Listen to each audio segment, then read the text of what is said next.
Sorry,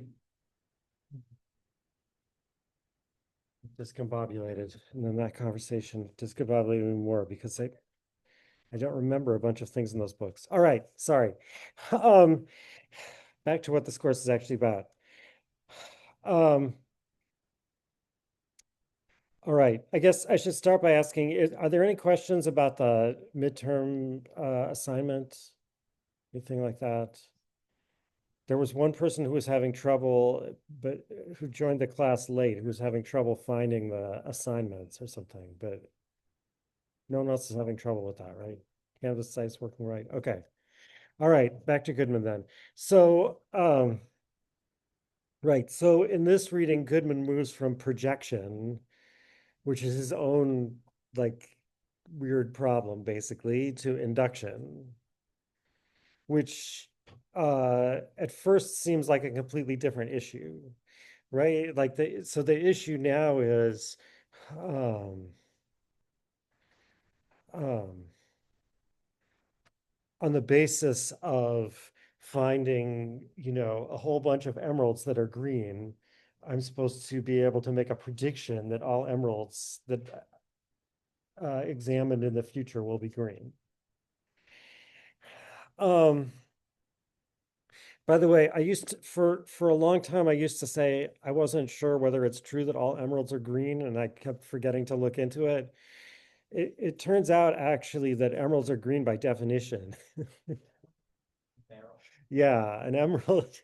You must have looked up the same thing I did. Yeah, an emerald is a beryl that contains enough chromium or perhaps vanadium. There's some controversy over whether vanadium ones count, but contains enough chromium or perhaps vanadium to turn it green. So it's analytic that all emeralds are green.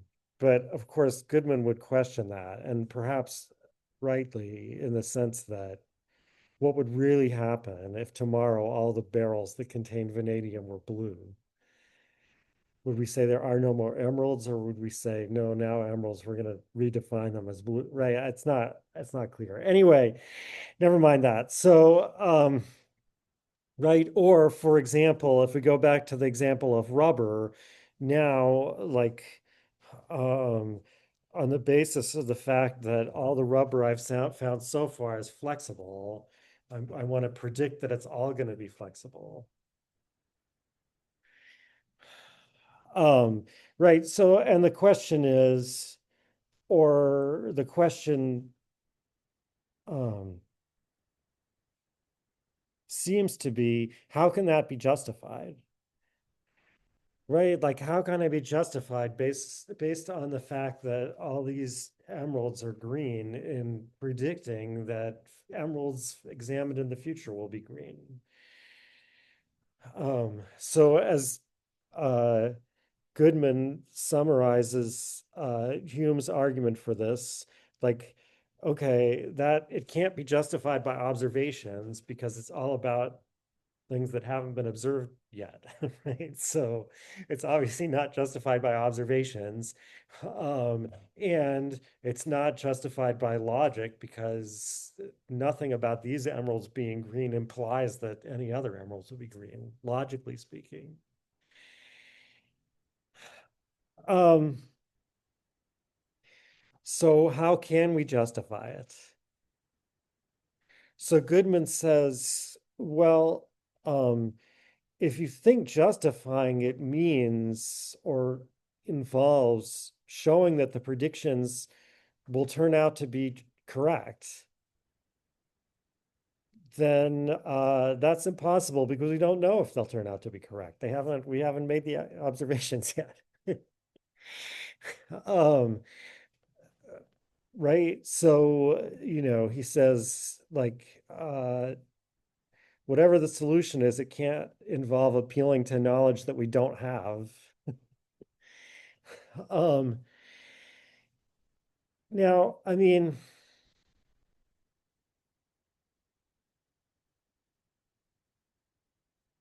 well, maybe I should actually let me say a little bit more of this before I go back to this point. Um, So rather, Goodman says, and this is similar to what he said about the dispositional predicates, and it's also similar to to things that Carnap does. He says, really, justifying inductive inferences just amounts to um, saying how to tell what is a valid inductive inference and what isn't.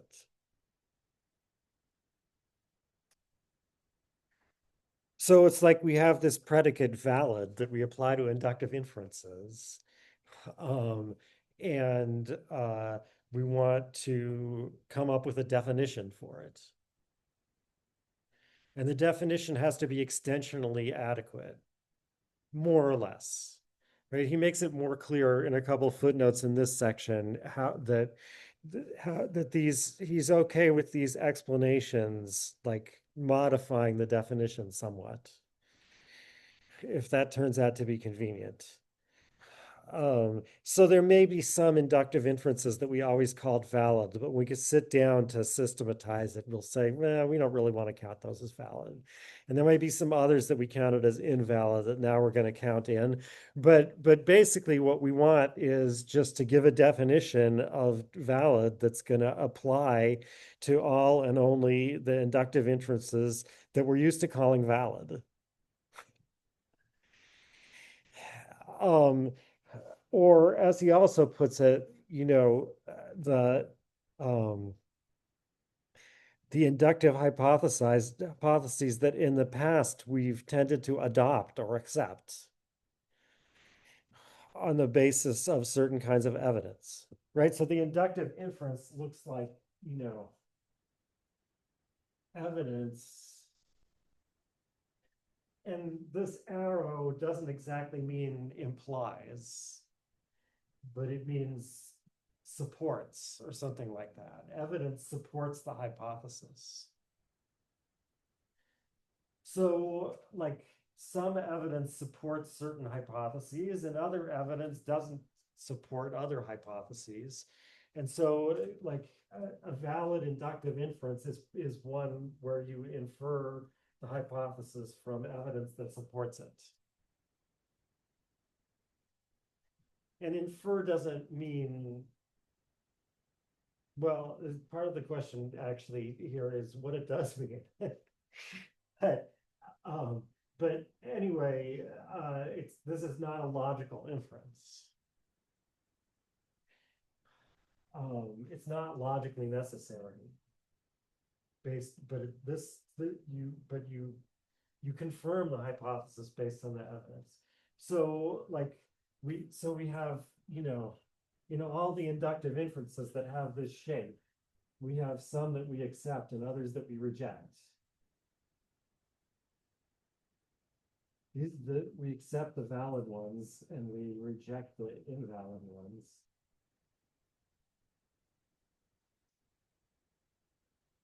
And we want rules, right? That's what the definition will amount to here. We want rules for telling, given some evidence and some hypothesis, which side the inference is going to go in. And Goodman says, and that counts as justifying them because um, we we show what we count as a justified inductive inference. And now when you give me one, I can tell using that rule, oh, this is one of the ones we count as justified. So it's justified.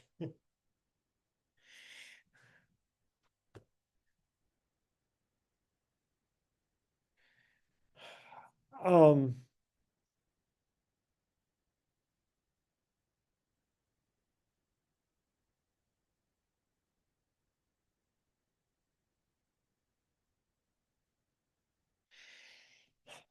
but you might ask, but look, why is it reasonable to rely on them?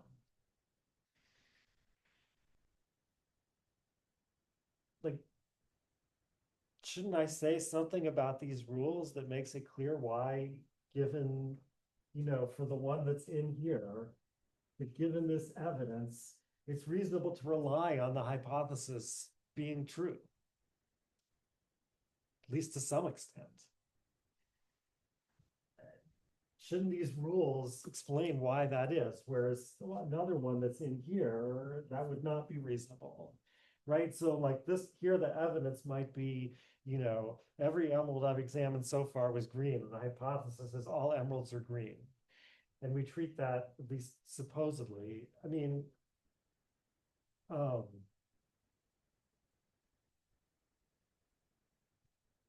there isn't a lot of observation here of how science actually works, or any, right? Um, uh, so,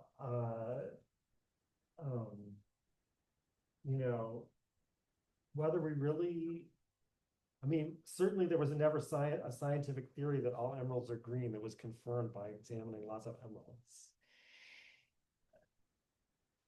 Just because that's like not what all emeralds are green is just not a scientific theory, right? Like that's not a question scientists are investigating, especially since, as I pointed out, actually gemologists, not scientists, have defined emerald. They defined it in such a way as to make it easy to tell whether something has an emerald or not, so you know how much it's worth. What's a famous ruby in the world isn't a ruby? Really? Mm-hmm. This is reminding me of the arbitrariness of gem names. The most famous named ruby is the Black Princess ruby, which under modern rules is not a ruby. Because the rules change. That's Yeah. another thing. Well, they didn't know about when they discovered emeralds. They didn't know about vanadium. Right. That's part of the problem. So like, but anyway, the point is like whatever is going on, like this is not an example of a real like developing support for a scientific hypothesis. It's a toy example that you're supposed to assume. And the same thing goes for all ravens are black, right? Like in that case, it's not even true.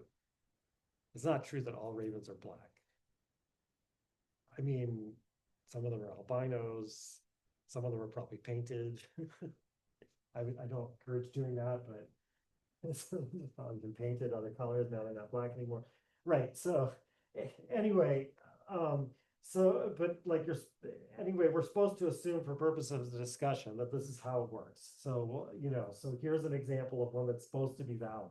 I find lots of emeralds that are green, and that like leads me to infer the hypothesis with some probability or something like that, the hypothesis that all emeralds are green. It increases its degree of confirmation, as Hempel would say. So whereas here, like if all the emeralds I've sent so far are blue, and the hypothesis is all roses are red, then this is not a valid inductive inference. Maybe I made it too confusing by changing everything at once. Let's say the evidence is all emeralds I've examined so far are blue, and the hypothesis is all emeralds are green. So this doesn't confirm that hypothesis. So this would be a bad inductive inference. But what I want to know is um, why that's the right rule.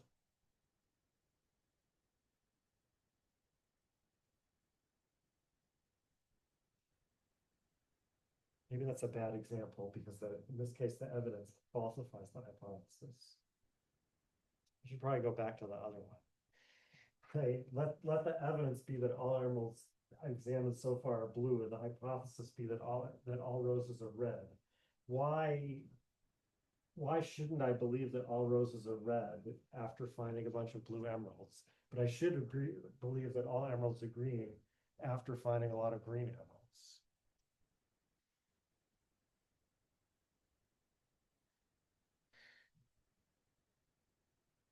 So again, Goodman says, well, uh, if should believe means that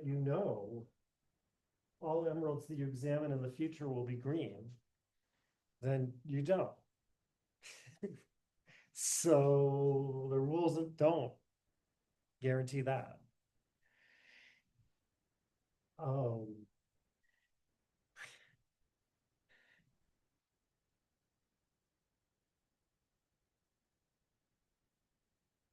And he says this, I think this is even more surprising. He says this about deduction as well.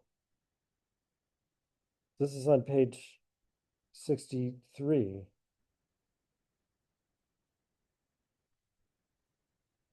Principles of deductive inference are justified by their conformity with accepted deductive practice. The validity depends upon accordance with the particular deductive inferences we usually make and sanction.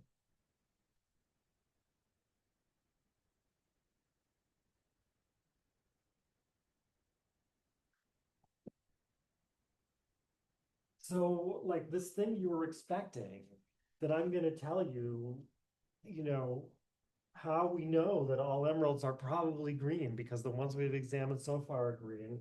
Goodman is going to say, I'm not going to tell you how we know that because we don't know that.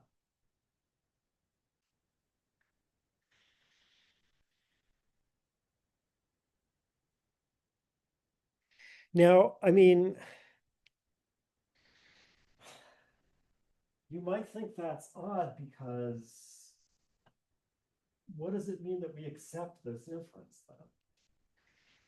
Right? Like, what does it mean that we accept that this evidence supports this hypothesis? If it doesn't mean that we believe the hypothesis is true because of the evidence, or again, at least that it's more probable or something like that.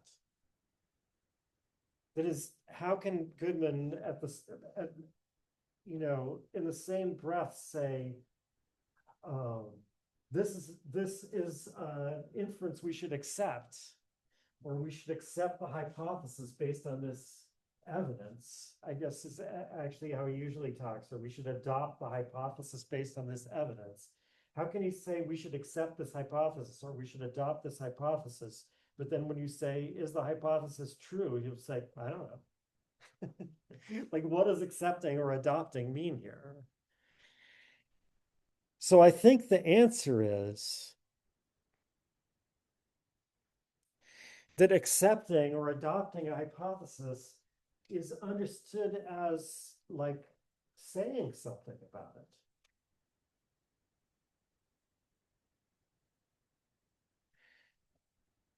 Like on page 88,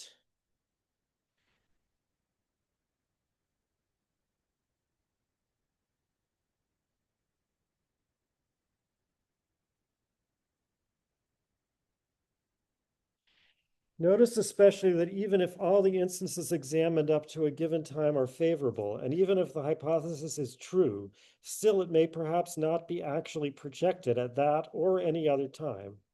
Actual projection, and I mean, I'm going to explain why projection of a hypothesis is the same as adopting it based on the evidence or whatever. But actual projection involves the overt, explicit formulation and adoption of the hypothesis.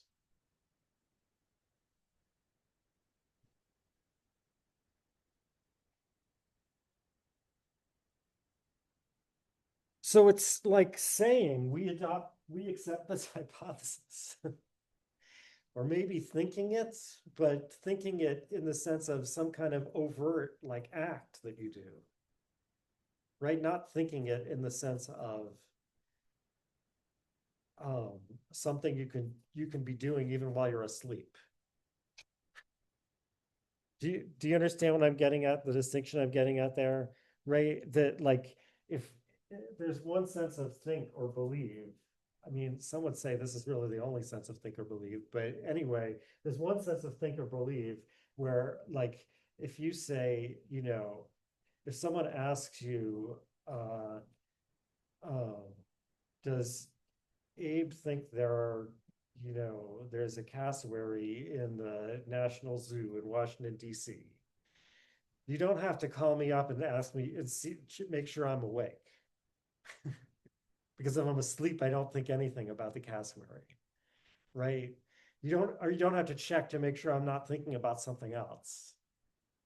There is a cassowary there. I saw the cassowary.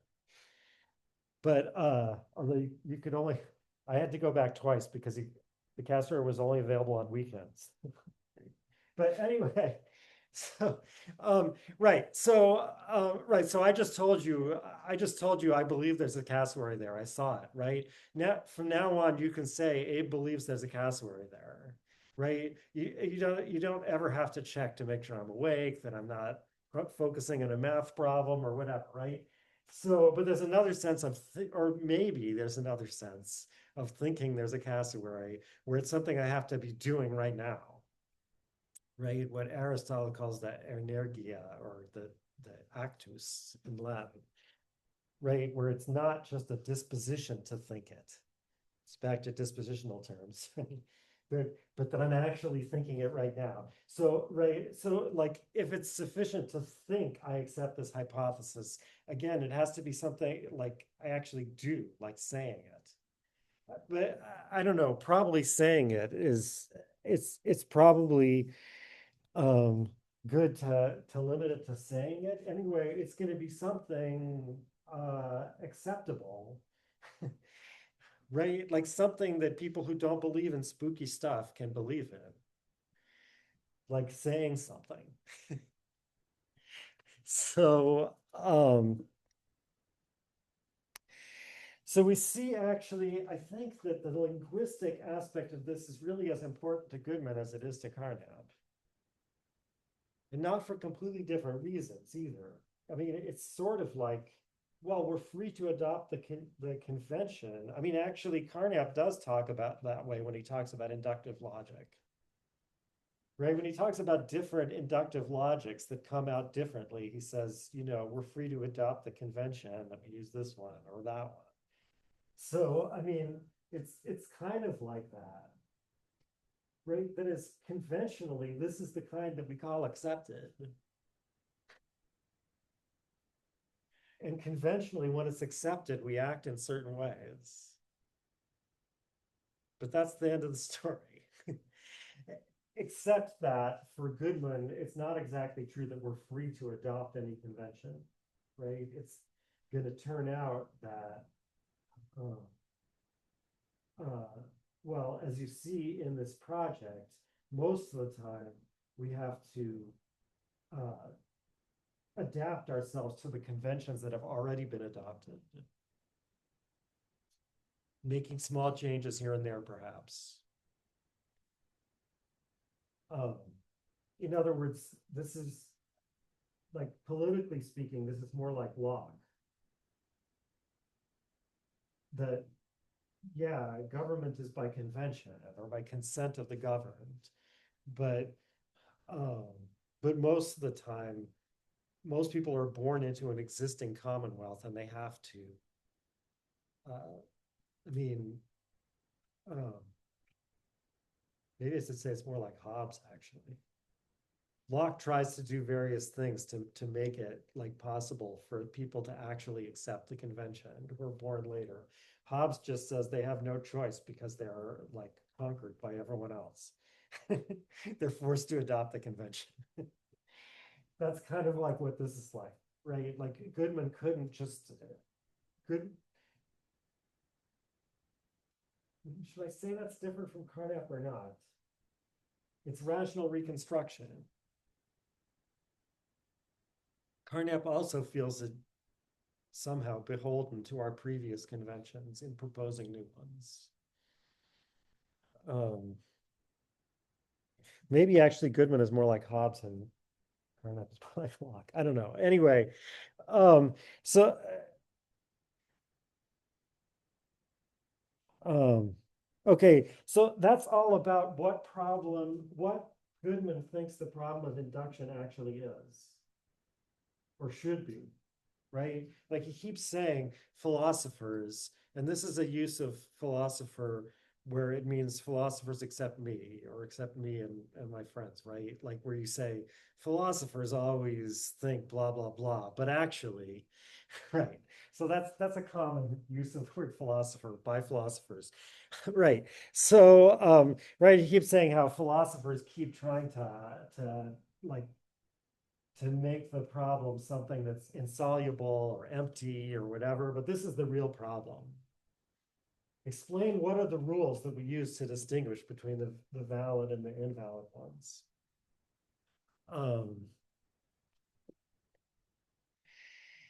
and moreover, he says,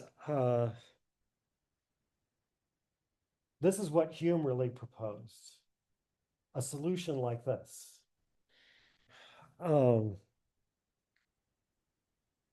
and so, like, people who think that, so people who think when they finish reading Hume on this, an induction or an inference from effect to cause, that's really more often how Hume thinks about the problem.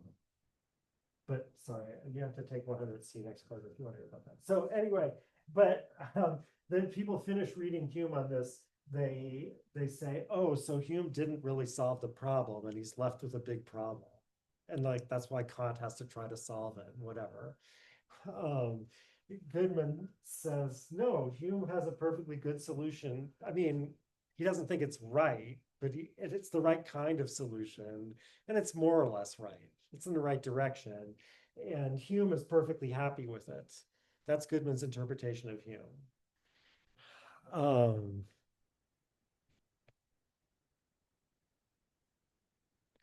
as an interpretation of Hume, that's kind of weird. I mean, for one thing, it's pretty clear that Hume is very unhappy about something, especially in the treatise, maybe not so much in the essay. But it's pretty clear that Hume does think something is not satisfactory here. Um, Also, it's pretty clear that Hume thinks we actually do believe that the hypothesis is true, and he includes himself in that. Right? That is, except when we're focusing on the skeptical argument, we always believe it. We can't help but believe it. And he has a whole explanation of belief, like what belief is that's supposed to explain why that follows, and so forth. This so I mean, I don't know. It is true that Hume at some point wants to um, worries about how to distinguish between um,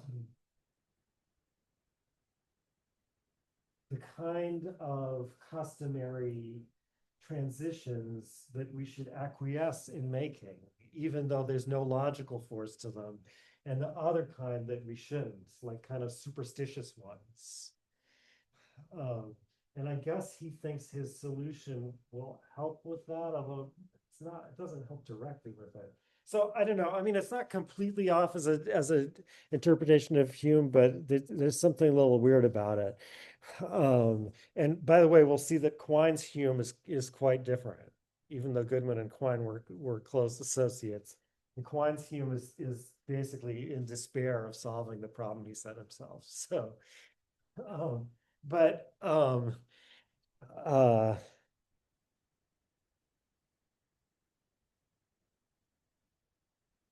it's also somehow part of this that Goodman calls Hume. This is on page 61. Goodman calls Hume the greatest of modern philosophers, by which he means that, well, that neither Descartes nor Kant is the greatest of modern philosophers. Yes, right? Like that's what you can read into that. Um, um, um, so he's involved in setting Hume up as a like a model or a classic for us to follow. Um, Although it's a kind of weird use of him because Hume is being used against what this whole tradition that Goodman calls smug, this smug tradition of thinking that there's a problem left over that we have to solve, and that Kant was the greatest of modern philosophers because he tried to solve the real problem. And right, so there's this whole smug tradition that comes after Hume, and Hume is being used to kind of like wipe the smug smile off all those people's faces. Um, so this this period, like the late 40s and the early 50s, is a time when like that. And I mean, I'm going to keep making remarks like this throughout the course. they're the status of them is kind of like somewhere between free association and a real like historical point. But I mean, I'll just say like this time is the time when conservatives like started to attack what they saw as the liberal establishment, like the smug liberal establishment. Um, so, and it has a similar structure to that. And again, I don't know what good, actually not again, because I don't think I said this in lecture before. I don't know anything about Goodman's personal politics. I know that Quine, who we're going on to next, was rather right wing. Maybe not by today's standards, but I mean, he supported Nixon. So, uh, um, whereas again, like Carnap was a socialist, right? So there's like a big political change going on at the same time as this argument is going on, and there's similarities in structure. Okay, sorry. All of that is just like a preface to plus digressions, not really digressions, but side issues. Um, but all that is just by way of saying what the problem that Goodman thinks he has to solve is. Um,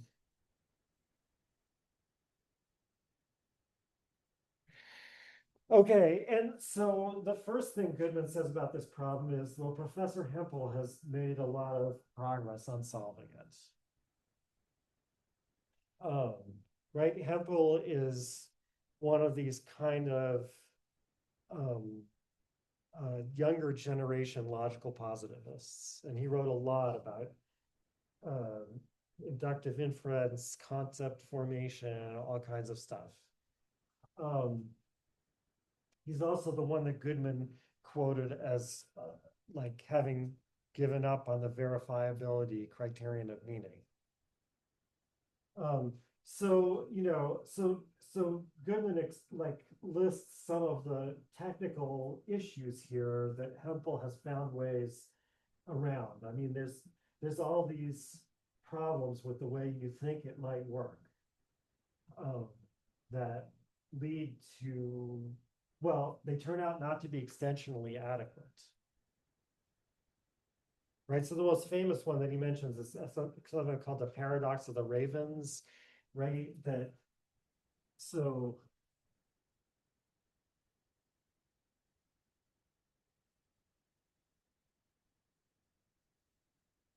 this says right, all ravens are black. And like the way you usually try to set things up, this like A is a raven. Well, I guess A is a raven and A is black.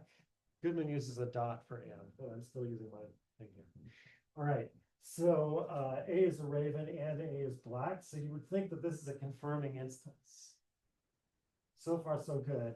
But then it's pointed out that this is equivalent to for all X, if X is not black, then X is not a raven. Right? That's the contrapositive. So, right, you see why these are equivalent. So,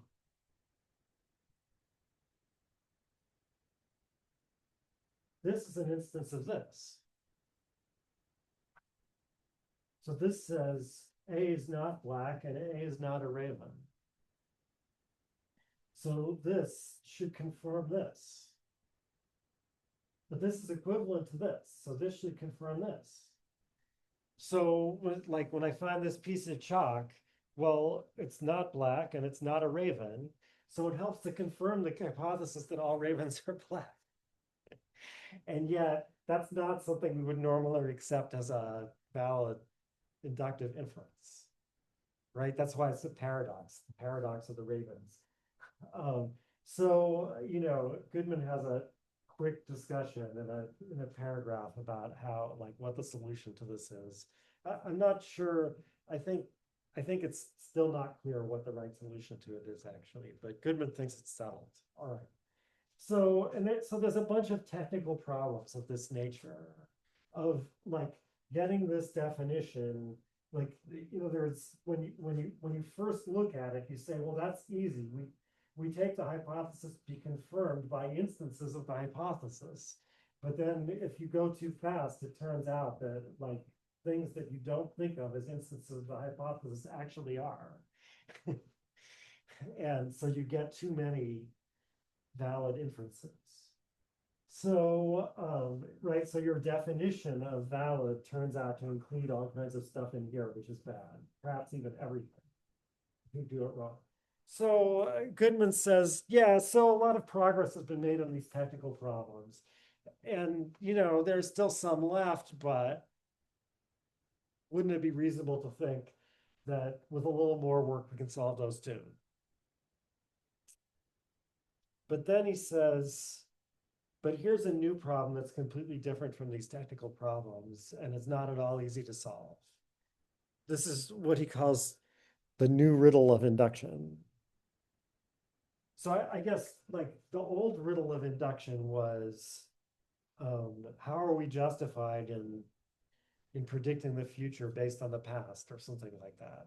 And he says, that's been solved. It turns out that that's kind of a misunderstanding. Justifying induction just means coming up with a definition like this.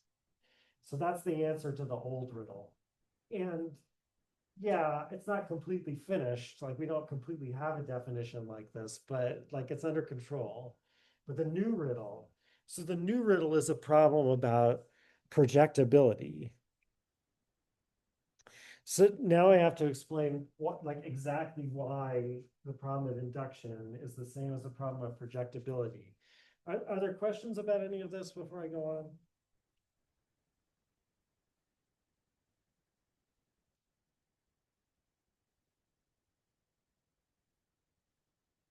No? Okay.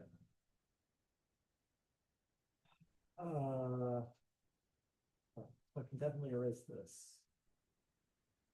Erase this. Yeah, I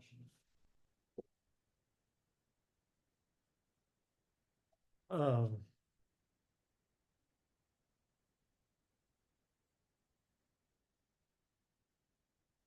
okay, so remember I said before that the old issue about projecting predicates was already kind of similar to the problem of induction, right? So that if we have the things that flex here and the things that fail to flex here,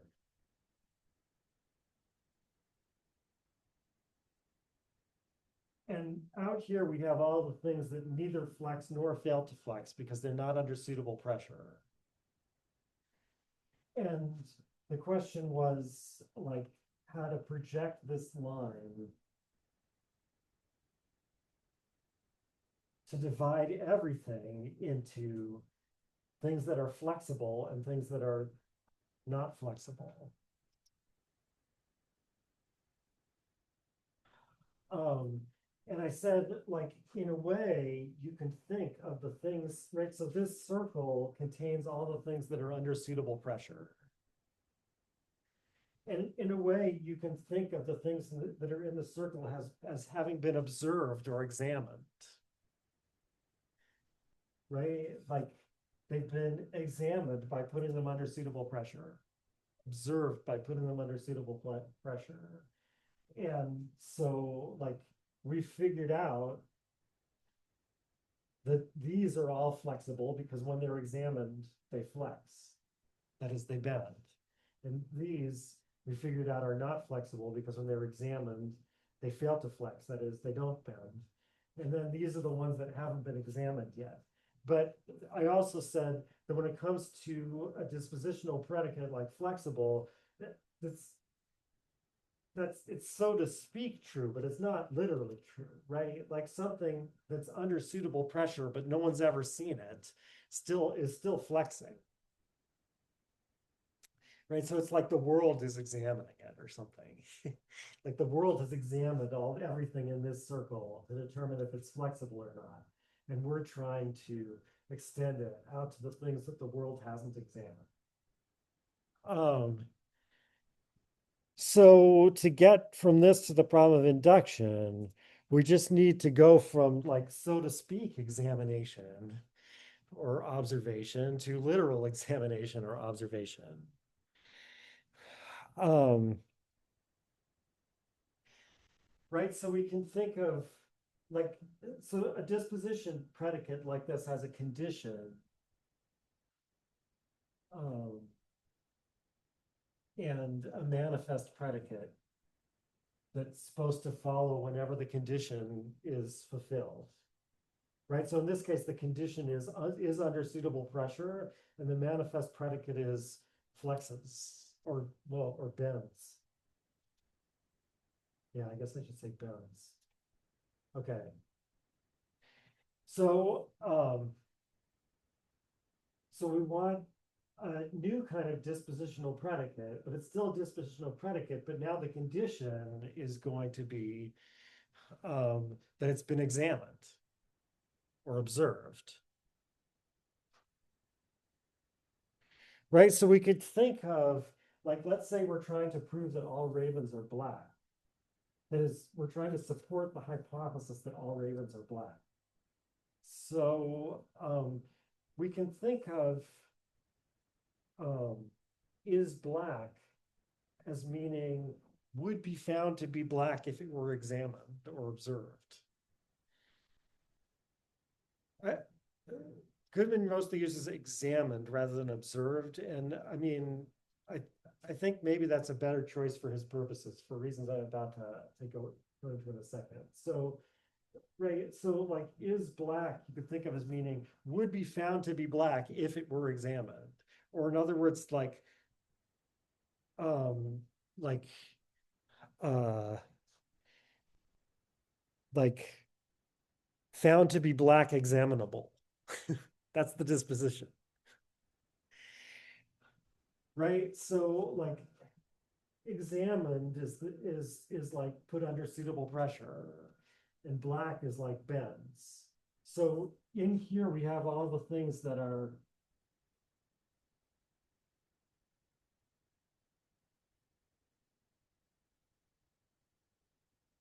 and over here we have all the things that are examined and found not black.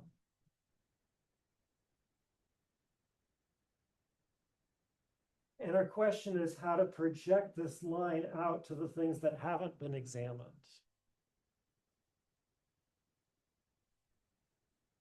So that black, which we're now thinking of as a dispositional predicate, means would be found black. I guess I'm using black twice, but I don't remember. Would be found black looking or something like that if it were examined. So like when we say all ravens are black, we mean all the ravens that are examined, have been examined, are black, and all the ravens that haven't been examined would be found black if they were examined.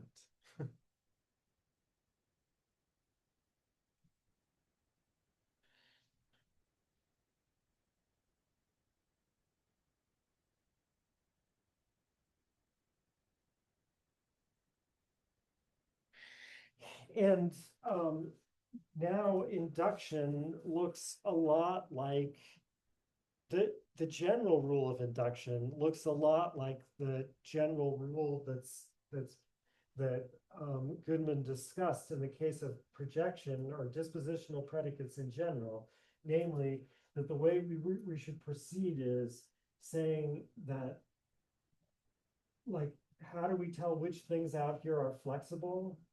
Well, are they the same kind as something that flexes?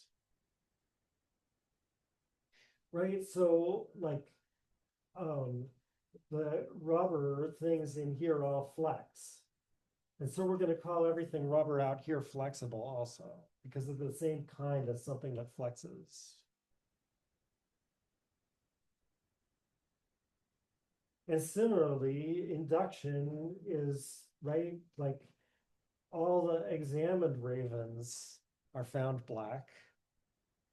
I guess like to understand, maybe to get rid of this circularity, you have to You have to think of found black as its own predicate. It's a manifest predicate. Found black. Right.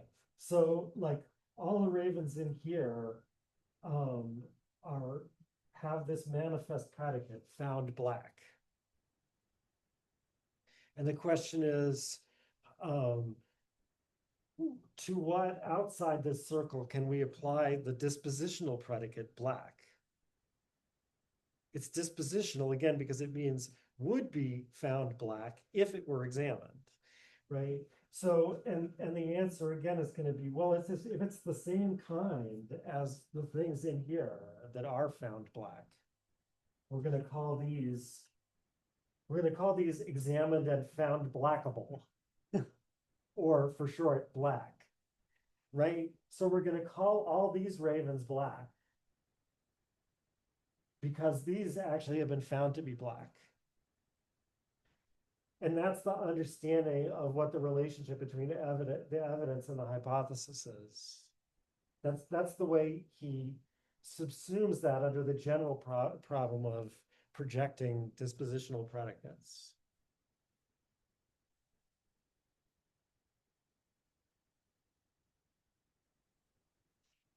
And again, the problem is going to be, roughly speaking, what counts as the same kind? There's too many kinds.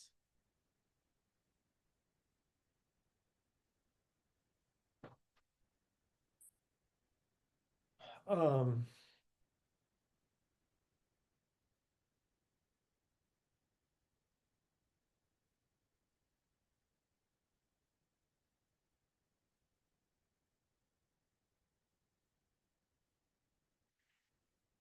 um,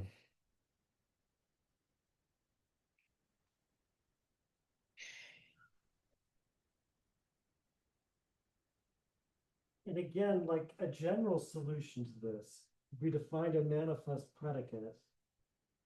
A general solution, not to the problem of induction in general, but the problem of induction about blackness would be to find a manifest predicate that always goes along with examined and found black inside the circle. Yeah. That's like a silly question, kind of, but like, what does he mean by like example? Exact. It's like, couldn't things be like affected over time, or like when we're not looking at them, or things like that? Like, I guess I just feel like it might become more complicated when you think about like things that might have been black at a certain time when we examined it, and then like, are we watching it throughout its entire life to determine that, or Yeah. So ravens presumably are not black when they hatch. I don't know, actually, but yeah. I'm quite sure that they're not all blue the second we turn around. Well, so I mean, so that part of the question is similar to the thing I tried to gloss over when we talked about flexible, right? Remember that I said that, you know, flexible really should mean like flex really should mean flexes at a certain time, t. And Goodman solves that by saying, oh, I'm not talking about temporally extended things, but only about short temporal pieces of things, right? So that we really should be talking about temporal raven slices, as they say, right? Like if you think of where's the end of my board here? Okay. Yeah. just like that also assumes that certain conditions, like when you like are measuring the flex of something, like it has to be like in a certain, I don't know, like certain conditions, like within the apps or something like that, or certain temperature. And so like measuring that with, I feel like probably difficult. Maybe I'm like going to like, maybe I'm toying too much with the examples. Well, I mean, I'm not sure exactly which, there's a couple of questions you might be asking, and none of them are silly, by the way. So, but, you know, that, I mean, it might be that we're not thinking about the conditions sufficiently well, and that like bends under suitable pressure is not a good definition of flexible. Um, uh, or it might be that the the hypothesis shouldn't be all rubber is flexible, which it probably shouldn't, because yeah, if it gets really cold, it won't bend even under suitable pressure. So maybe the hypothesis should be more complicated. I think, I mean, I think what Goodman would say about this is he's dealing with deliberately simplified examples because he thinks that um, we can we can only make headway on understanding the real examples by focusing on it. You know, the danger there always is that the what you may have left out as complications may be the essential part, right? But um, but a different question would be, but I think he's also addressed this would be like, what does it take before we count something as having been examined? Like how well do you have to examine it or whatever? But that I think is similar to the question of what counts as suitable pressure, right? And the answer is going to be, well, it depends on the context, So uh, in some contexts, we might be willing to accept really casual observations if we don't care that much about the hypothesis or whatever. It, I'm sure there's other questions like this to be asked about it. Did that kind of get at what you were worrying about though, or? No, yeah, I see what you're saying, like, I guess it's just, it's hard for me to wrap my hand around so uniform when it comes to like establishing structure, the foundation of knowledge like this. It is, well, okay, so I mean, you might be asking a different question, which I think, um, like, as I said, these toy examples don't look a lot like real scientific hypotheses in the way we gather evidence for them. Like, how do we know that or why do we think that all electrons have negative charge? Well, it's not by examining one electron after another and finding they all have negative charge. That's for sure. But I mean, like, why do we think it? Yeah, and it's in other words, it's not clear. It's not clear that real scientific research is just a complication of these toy examples, or whether induction and I mean, we're going to see Popper saying induction is not what scientists do at all. Right? So that again is not a silly question, right? Like Popper says, uh, you can never be justified in doing this, and therefore real scientists don't do it. And he'll have yet another interpretation of Hume. So, um, yeah, but um, but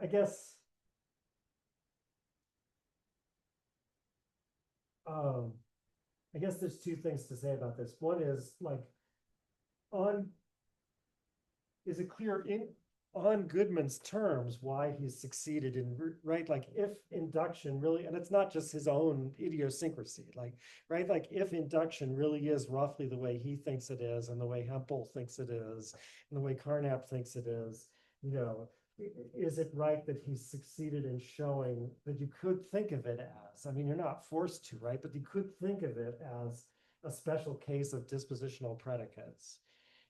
Uh,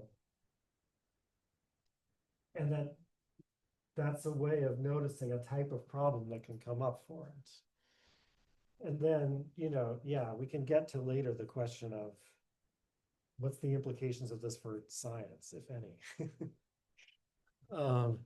Okay, so are there more those, as I said, those were not silly questions. Are there more questions? Okay. I sometimes I do get silly questions and then I wouldn't say, oh, that's a silly question, but but usually most questions are not silly.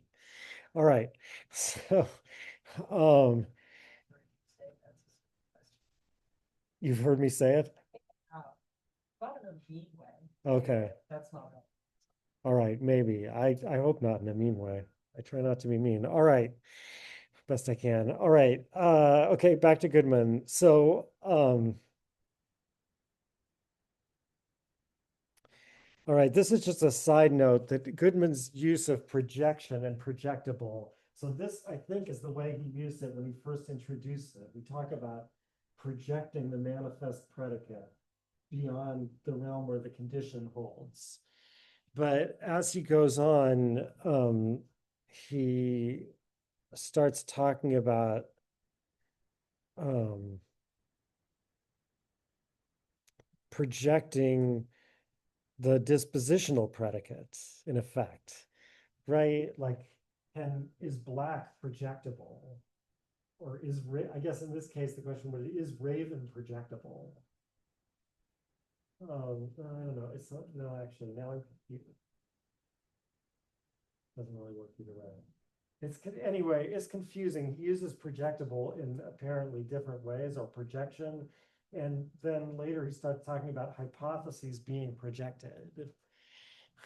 Um, and note 5 on page 94, he says, a predicate Q is said to be projected when a hypothesis such as all P's are Q is projected.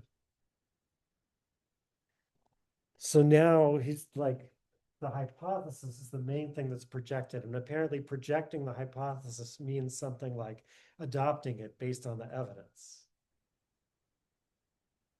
And then that's transferred to the predicate in the uh, in the proposition, and that predicate is, or hypothesis, and that predicate is also called projected. So I don't know. I can't untangle all of that. Just a warning that that's going on. All right. So now, like, to get to the real problem. So, um, so I think, I mean, if you remember the stuff from chapter 2, you shouldn't be surprised to find out that this isn't just a minor technical difficulty, right? That it's going to be somehow pervasive. That the proposal that we follow kinds from inside the examined to outside the examined is going to turn out to be like really not usable as such. Um, but the example that Goodman introduces to show this is so clever and famous that we have to spend time talking about it. Right? And this is the example of the predicate grew. So,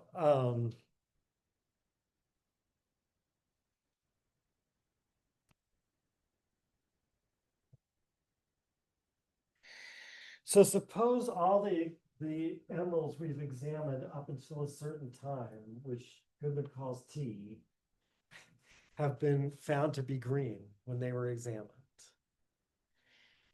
Um,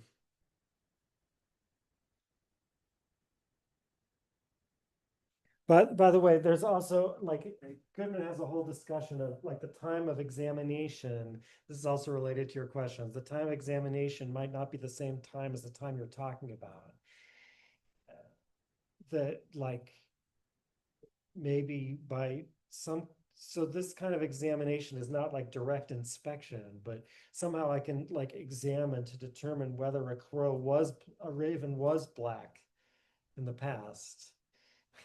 All right, but the new examinations are all going to be in the future, obviously, right? I mean, I can't make new examinations in the past, right? So so all the emeralds that have been examined up to time T were green. Now we're going to define GRU as um,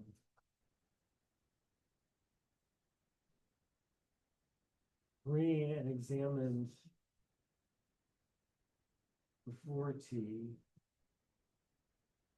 or blue and not examined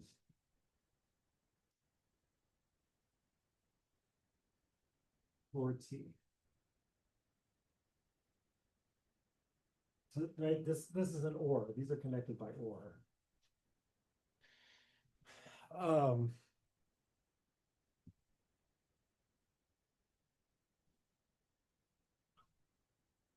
so notice, first of all, that if all the emeralds that were examined up until time T were all green, they were also all GRU,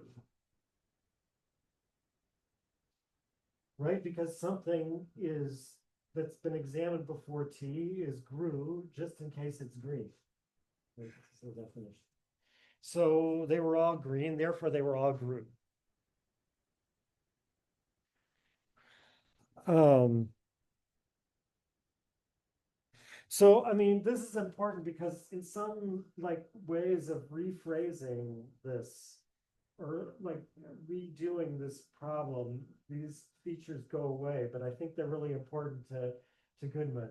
So it's important that like if it's before time T and I examine an emerald and I see it's green, I know right away that it's GRU. There's no doubt that it's GRU. Like I don't have to wait and see what happens at time T or something like that.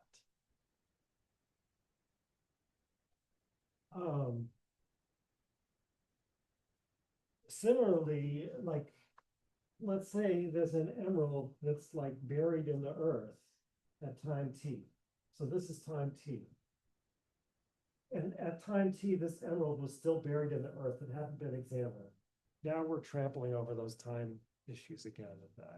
I know, um,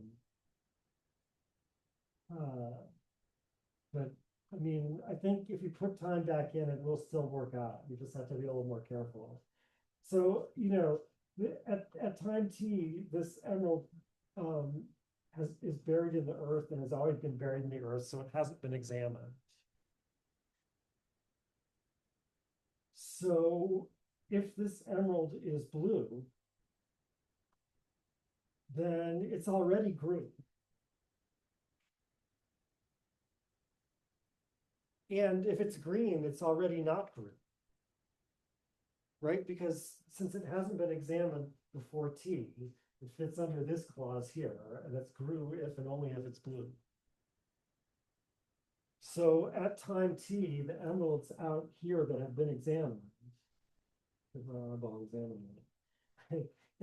emeralds out here that have been examined, all the ones that are green are GRU. And the emeralds down here that have never been examined, all the ones that are blue are GRU.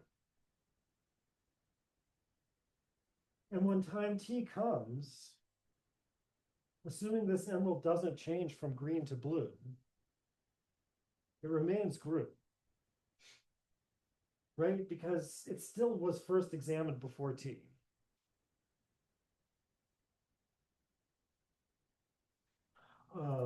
So it's still, what it takes for it to be GRU is still to be green.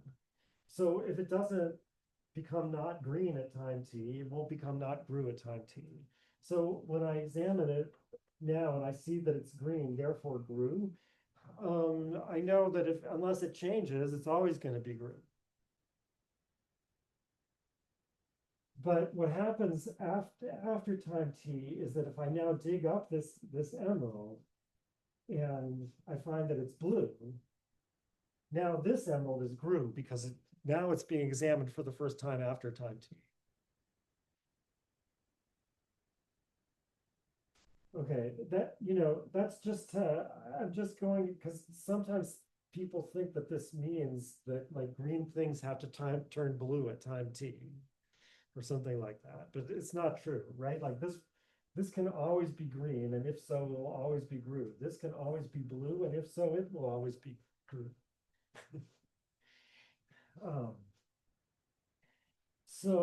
um, but okay, so obviously, I think you can see the problem coming here.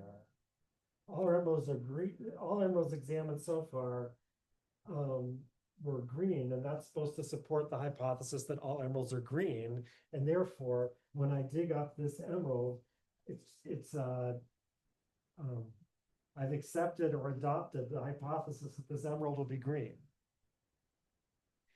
But hold on a second, all emeralds examined before T were also GRU. So that should support the hypothesis that all emeralds are GRU. And therefore, when I dig up this emerald and I examine it for the first time after time T, I have accepted or adopted the hypothesis that it will be blue.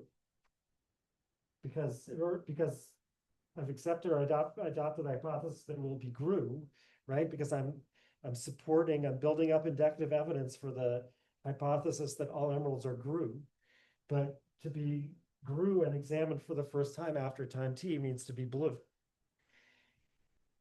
So this evidence both supports the hypothesis that this emerald would be green and that it will be blue, and it can't be both, I assume. So can't be both green and blue throughout, or whatever. Um, so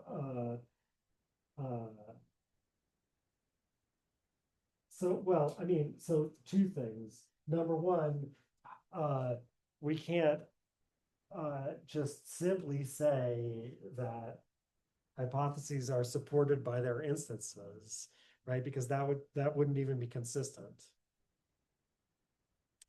We've now found that inconsistent hypotheses are always supported by the same evidence. I think it should be clear enough that you could do this with any predicates, right? But there's nothing special about emeralds and green and blue. And again, I'm forgetting about the fact that the emeralds are green by definition, and like how that interferes with this, because Goodman doesn't seem to know or care about that. So I'm going to ignore it. You're right. So, right. So similarly, you know, if all ravens examined up to time T are black, I can define a predicate blight that means black and first examined before T, or white and first examined after T. And, you know, the same evidence that supports the hypothesis that the ravens I examine later will be black now also seems to support the hypothesis that they'll be white.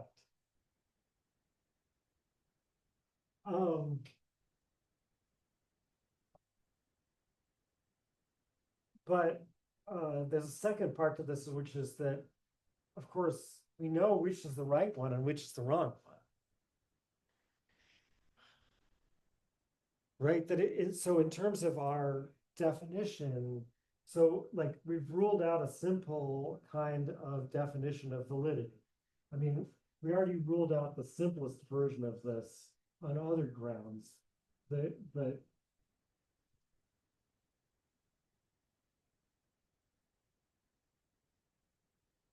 rule that an instance like this always supports a hypothesis like this, if we didn't already know problems with that, now we can see that it's totally inconsistent and we can't use it. But more than that, this like sets us a task of explaining, because we know what the real answer is, right? All emeralds examined up till now being green supports that all emeralds are green, not that all emeralds are GRU. And in fact, I think I would say there is no way under current circumstances of collecting evidence that all emeralds are GRU.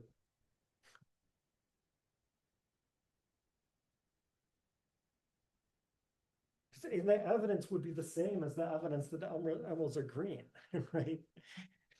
So, but that's already taken by the hypothesis that all emeralds are green. So there's no way. No evidence. So the hypothesis that all emeralds are GRU is, so to speak, empirically meaningless, right? Like, I mean, that's how Carnap would have to regard it, because it's something that I can't collect evidence for or against.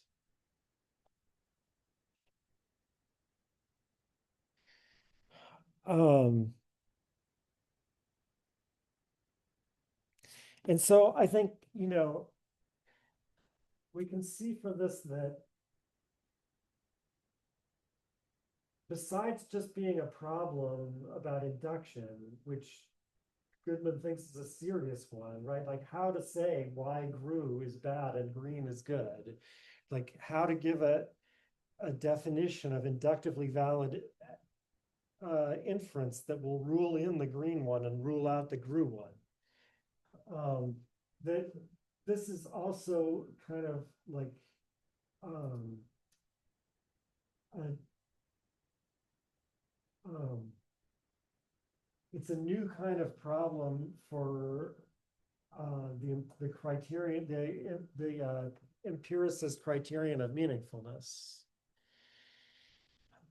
Not so much for like whether you can decide which concepts are good empirical concepts and which are not, but the question of what that will get you. Because remember, Carnap's project was, at least in its simplest form, was something like we find the empirically good concepts. Science is going to be successful because science uses empirically good concepts. So how do we do that? Well, we find the primitive empirically good concepts, and then we say by what logical forms you can derive new concepts out of those old ones. And the new derived concepts will also be empirically meaningful because they like inherited from the old ones.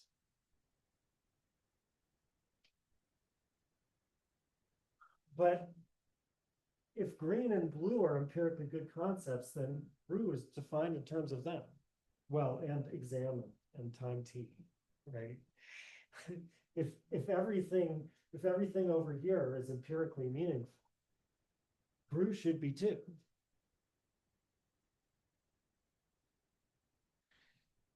So, like, it's not. I mean, I think there may be different options for saying where it breaks down. I mean, like either some of the derived concepts that are logically derived from empirically good concepts are not themselves empirically good, or just having empirically good concepts in it is not enough to make a statement or proposition empirically meaningful. Um,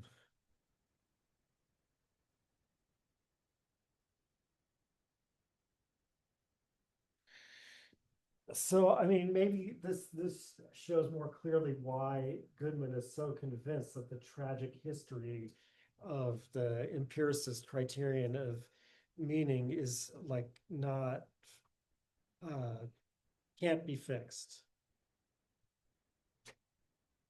It's just like obviously not going to work because of this type of example.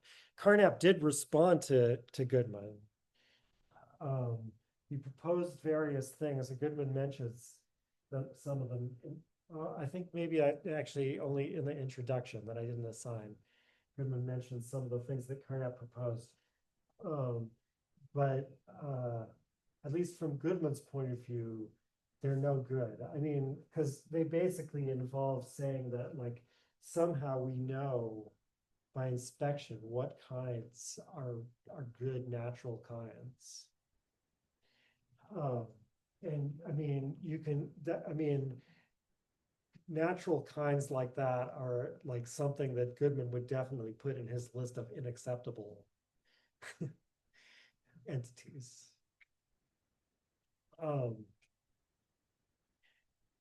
From Carnap's point of view, like how good an answer that is, I don't know. It is a type of thing that he tried various times in response to this type of problem, but it doesn't seem like it fits that well with the rest of his thought. Anyway, as opposed to David Lewis, who I've mentioned before, who in some ways carries on Carnap's project, but has a different way of thinking about things and is able to introduce natural kinds in a way that, at least on the surface, allows him to deal with this problem. Okay. So All right, so that's the problem. So, right, I mean, again, there's like two ways of looking at the problem. On the one hand, it's like a riddle that like undermines or destroys certain ways of thinking about the situation here, or seems to. But on the other hand, from Goodman's point of view, it's an actual problem that needs to be solved. How can we define the difference between the terms that we project and the ones that we don't project? Again, it's doesn't exactly fit with the way he used project before in chapter 2, but right now he's saying green is projected and grew is not. How can we, how, like, what definition in acceptable terms can we give? What explanation can we give of which are the projectable terms and which are not? Um, so, um, like, it's natural to think that the problem here is, well, one of two things, either, or both maybe, either the fact that this is like a complicated disjunctive definition, right? So grew is kind of an unnatural predicate because it's defined as this or that. And maybe we shouldn't be allowed to use those for induction. Um, or the fact that it mentions a specific time. I mean, right, so t here is not supposed to be a variable. T is supposed to be the name of some time. And in some other versions of it, you see an actual like year put in there, like, but you have to keep changing the year. Is the problem with that? Like green and examined before 2000, but now since it's after 2000, you have to use a different year. Right? So anyway, so t is some specific time that's mentioned in this definition. And you might think, yeah, terms that are defined with respect to a specific time or place are not suitable for use in inductive hypotheses. And I mean, there does seem to be something to that. And I don't think Goodman would deny that there's something to it, but what there isn't to it is like a syntactic way of distinguishing between the good predicates and the bad predicates, where we can just look and see it how they're defined and know from that whether they're good or not. Because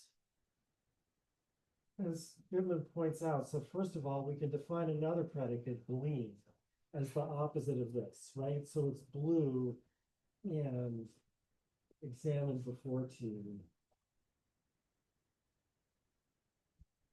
or green and not examined before t.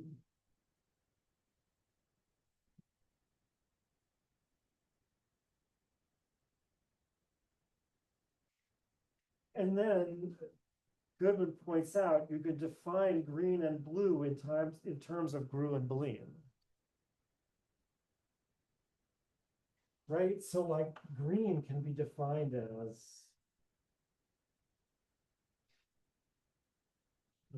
get this right. Grew and examined before t,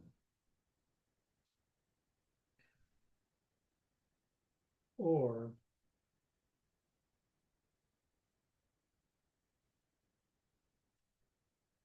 right, Boolean and not examined before t.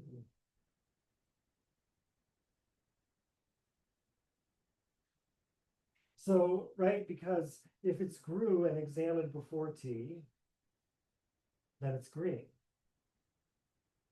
Right? Because things that are examined before t are grew if and only if they're green.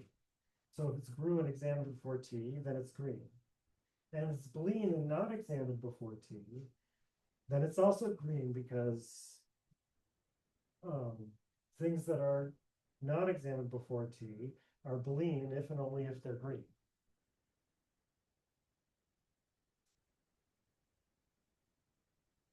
So anything that meets this definition is green, and well, and also nothing, everything green meets this definition, right? That is, so this is a good definition of green. Everything green meets this definition because everything green was either examined before T or not examined before T. Right, that's why it's important, like, not to put in here something like examined after T, because something could be neither examined before T nor examined after T if it was never examined. But these, we're using contradictory opposites, right? So we've got all of them. So green can be so, and look, this definition is this weird unnatural disjunction of two different things, and it mentions a specific time. So if you don't, like, of course, if you know in advance that green and blue are the good ones, this is something like what David Lewis does. If somehow you know in advance that green and blue are the good ones, then you can use this criterion that it shouldn't be disjunctive to rule out blue and bleen, or at least make them worse candidates for induction. Um, but the situation here is we're trying to define what the good ones and what the bad ones are. So we can't assume to begin with which are the good ones and which are the bad ones. And if you don't know which, then it's a complete, and obviously you can do the same thing with blue, right? So it's a complete mirror similarity.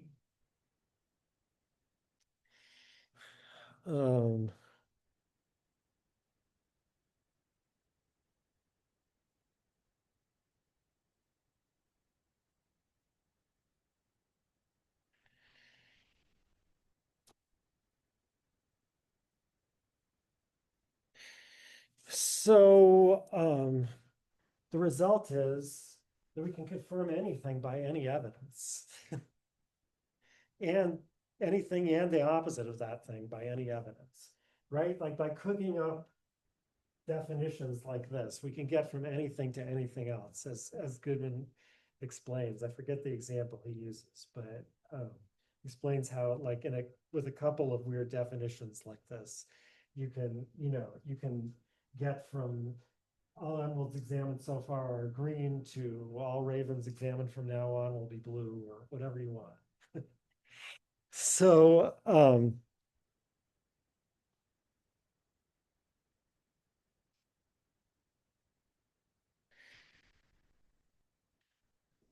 so I think that's what Goodman says. He says this is a symptom of a widespread malady, he says at one point. I think he means by that just that this infects our project everywhere, right? That, like, we can't get anywhere on this. Like, all the things that Professor Hempel has done and made progress on are no good if we can't do something about this. I don't think he means that this is a problem that we face in everyday life or in science. Although perhaps he should mean that, because I think we really do have problems kind of like this. But never mind that. So Goodman, now, I mean, you might think it's bad that I spent all this time talking about the problem and that, like, only at the end I'm going to talk about Goodman's solution. But I think the problem is, I don't know, the solution is interesting, but the problem is more compelling than the solution. The problem, I put it this way, the problem holds even if you understand Hume differently and you think about induction differently and so on and so forth, you still have this problem. The solution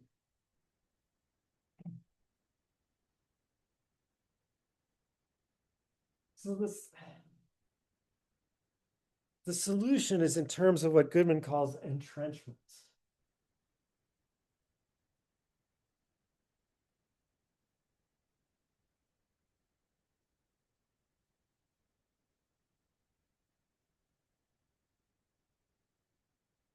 And the basic idea is that as part of our definition, when we want to know whether this evidence supports this hypothesis, we should ask whether hypotheses with this predicate have been projected in the past.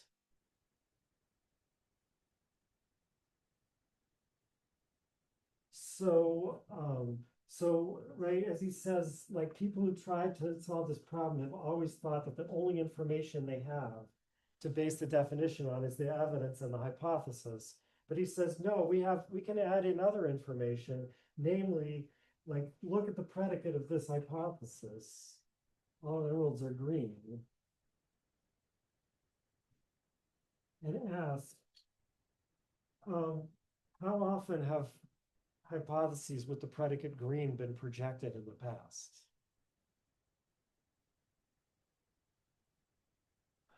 Um,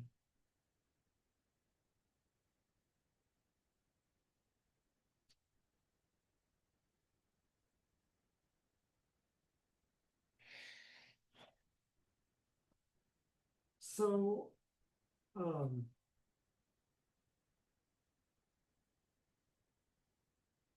so you might think the solution is going to be something like, well, since green has been so successful in the past, we can think that we can expect it to be successful in the future, whereas Brew has not been successful in the past. So we wouldn't expect it to be successful in the future. But as Goodman points out, that would completely beg the question, right? Because that itself would be an induction.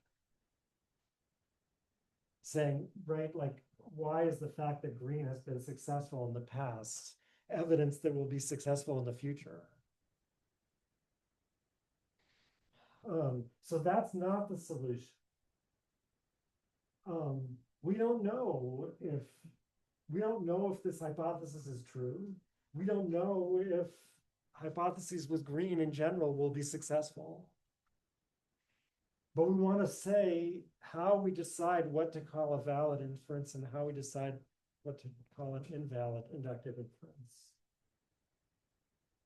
And the way we decide is, so actually, we don't ask which hypotheses have been successfully projected. We don't ask which hypotheses have been validly projected, because then we would need the definition of valid to do that. We just ask which hypotheses have actually been projected. And that's where that comment comes in about adopting or accepting or projecting a hypothesis means like overtly, like saying we accept it or something like that. That doesn't happen very often. I mean, obviously it has to be elucent somehow, right? People rarely go around saying, we now accept the hypothesis that all ravens are black.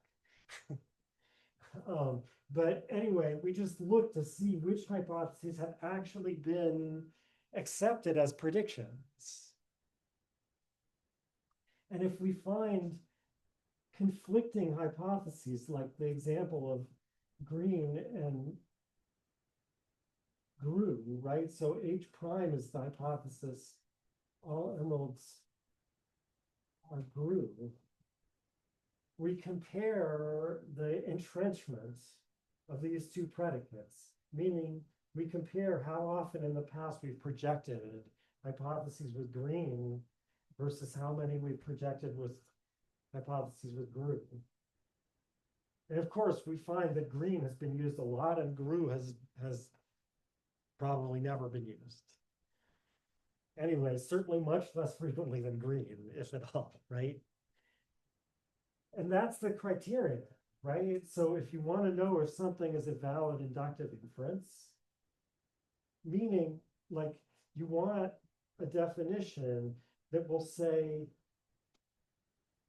true in exactly the cases where we would say that is a valid inductive inference, and false in all the cases where we'd say that's not a valid inductive inference. Give it this information, and it will tell you.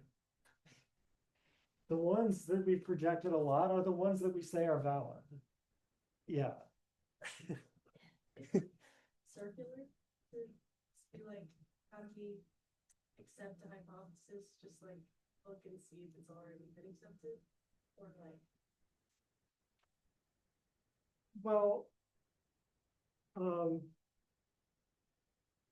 so I mean, Goodman says at some point that this is circular, yes, but it's not a vicious circle, or he says it's virtuous actually. First thing, I only have like 2 minutes left, so I can't do this justice. Because I mean, that obviously is the important question here. But I think, how can I explain it quickly? So like, this doesn't explain why we project some hypotheses and not others. In particular, it doesn't explain why we project a hypothesis that where, it's a new predicate. It's never been used before. Goodman says we need some of those. He says just as entrenched capital needs to leave room for free enterprise. I would go on at length about that if I had time. But anyway, so that we just do accept some hypotheses and not others. Like, I mean, maybe we could find an explanation for that too, but that's not what we're looking for an explanation of here. We're looking for an explanation of when we say that was valid, and when we say that wasn't valid. So we look at, as I said, we look at all the hypotheses that have been projected, even if they haven't been validly projected. We look at all of them. And we see how often have they had this predicate green. So there's nothing circular or not viciously. All right, that's all I have time for. Oh, I was going to announce. Let me just ask, would it be okay if I make all my office hours by Zoom? Because I'm having a really hard time figuring out how to do it in person. Yeah? Okay, I'll try to figure that out tomorrow then and set those up because it's high time I had office hours. And all right, I'll see you Thursday.